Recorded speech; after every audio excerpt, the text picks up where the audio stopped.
Why do some emotional experiences stay with you long after they're over, not just in your thoughts, but in your body? Trauma isn't only a memory stored in the mind, it can also live in your nervous system, muscles, breathing patterns, and physical reactions. In this video, we'll explore the psychology and neuroscience behind how trauma gets stored in the body, why your body reacts before your mind even understands what's happening, and what that means for healing on a deeper level. Today, we will talk about how trauma lives in your body, not just your mind. So before we start, make sure to hit the like button and subscribe to my channel. 1. Understanding trauma beyond the mind. Trauma is often misunderstood as something that exists only in thoughts or memories, but psychology and neuroscience show that it is far more complex.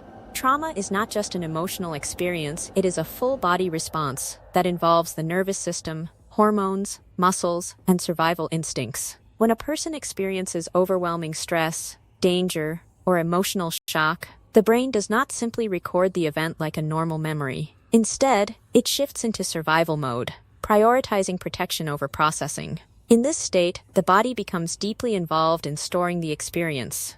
This is why trauma can continue to affect a person even when they are no longer consciously thinking about the event. The body remembers what the mind cannot fully process. Trauma lives in automatic responses, physical tension, and emotional triggers that appear without conscious control. Understanding this is the first step toward realizing why healing requires more than just talking. It requires working with the body as well as the mind. 2. The nervous system and survival responses. At the core of trauma is the nervous system, which controls how the body reacts to perceived danger. Psychology identifies 3 primary survival responses: fight, flight, and freeze. When a person faces a traumatic or overwhelming situation, the nervous system instantly activates one of these states to protect survival. The heart rate increases, breathing changes, muscles tighten, and stress hormones like cortisol and adrenaline flood the body. In normal situations, once the danger passes, the nervous system returns to balance. However, in trauma, the system can become stuck in survival mode. This means the body continues reacting as if danger is still present, even when the situation is long over. 3. How the body stores emotional memory. Unlike ordinary memories, traumatic experiences are stored differently in the brain and body. During extreme stress, the brain's memory processing system does not function normally.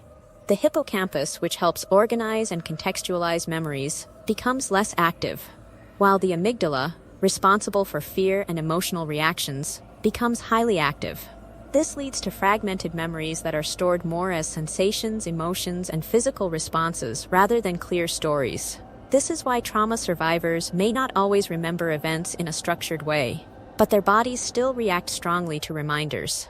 A smell, sound, tone of voice, or physical sensation can trigger intense emotional or physical reactions. The body essentially holds pieces of the emotional experience. This is also why trauma can feel like it is relived, rather than remembered. The body responds as if the danger is happening again, even when the mind knows it is not. 4. Physical symptoms of stored trauma. Trauma stored in the body often shows up as physical symptoms that may seem unrelated at first. People may experience chronic muscle tension, headaches, fatigue, digestive issues, sleep disturbances, or unexplained pain. Psychology and somatic research suggests that the body holds emotional stress in physical form when it is not fully processed mentally or emotionally. For example, someone who has experienced long-term stress may develop tight shoulders or jaw tension because the body remains in a protective posture. Others may experience shallow breathing patterns because the body stays in a low-level survival state. Even posture and movement can reflect stored trauma, such as stiffness, collapsed posture, or restlessness. These physical signs are not random, they are expressions of a nervous system that has not fully returned to safety. The body communicates what the mind may have learned to ignore or suppress. 5. Emotional triggers and body memory. One of the strongest signs that trauma lives in the body is the presence of emotional triggers. A trigger is any stimulus that activates a strong emotional or physical reaction linked to past trauma. These triggers can be subtle and unexpected. A certain tone of voice may cause anxiety. A specific environment may create discomfort, or a familiar conflict pattern may activate intense emotional reactions. Neuroscience explains that the brain associates sensory input with past emotional experiences. When a similar situation occurs, the body reacts automatically before conscious thought can intervene. This is why trauma responses often feel immediate and overwhelming. The body is not reacting to the present moment alone, it is reacting to stored survival data from the past. Understanding triggers is important because it reveals how deeply the body remembers emotional experiences, even when conscious memory is unclear. 6. The freeze response and emotional numbness. Not all trauma manifests as anxiety or hyperactivity.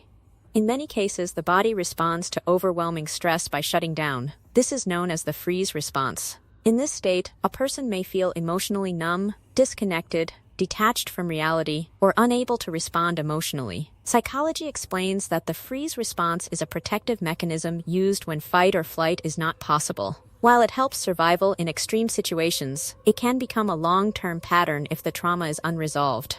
People may feel stuck, unmotivated, or disconnected from their emotions and surroundings. This is not laziness or lack of willpower, it is a nervous system that has adapted to survive emotional overload by reducing emotional intensity. 7. How trauma shapes behavior and relationships. Trauma stored in the body does not only affect internal feelings, it also influences behavior and relationships. Psychology shows that unresolved trauma can shape attachment patterns, trust levels, emotional reactions, and communication styles. A person may become overly cautious, emotionally reactive, avoidant, or overly dependent in relationships depending on how their nervous system learned to protect itself. For example, someone who has experienced emotional inconsistency may become hyper-aware of rejection or abandonment cues. Their body reacts quickly to perceived emotional danger, even in safe relationships. Others may avoid emotional closeness entirely because vulnerability feels unsafe. These patterns are not conscious choices, they are survival strategies learned and stored in the nervous system. Trauma influences how people perceive safety, love, and connection, often without them realizing it. 8. Healing trauma through the body and mind. Healing trauma requires more than just talking about it, it requires reconnecting the mind and body. Psychology and somatic therapy approaches emphasize that the nervous system must be guided back into a state of safety. This can involve practices such as breathwork, mindfulness, movement, grounding exercises, emotional awareness, and gentle processing of stored sensations. The goal is not to force memories to disappear, but to help the body understand that the danger is no longer present. As the nervous system gradually stabilizes, physical symptoms, emotional triggers, and survival responses begin to reduce. Healing trauma means retraining the body to feel safe again. When the body learns safety, the mind follows. Over time, individuals regain emotional balance, clarity, and connection with themselves. The key psychological truth is that trauma is not just a memory, it is a living experience in the body that can be understood, processed, and gently transformed into healing. If you liked this video and would like to see more like it, please give it the thumbs up, leave a comment, and click the button to subscribe.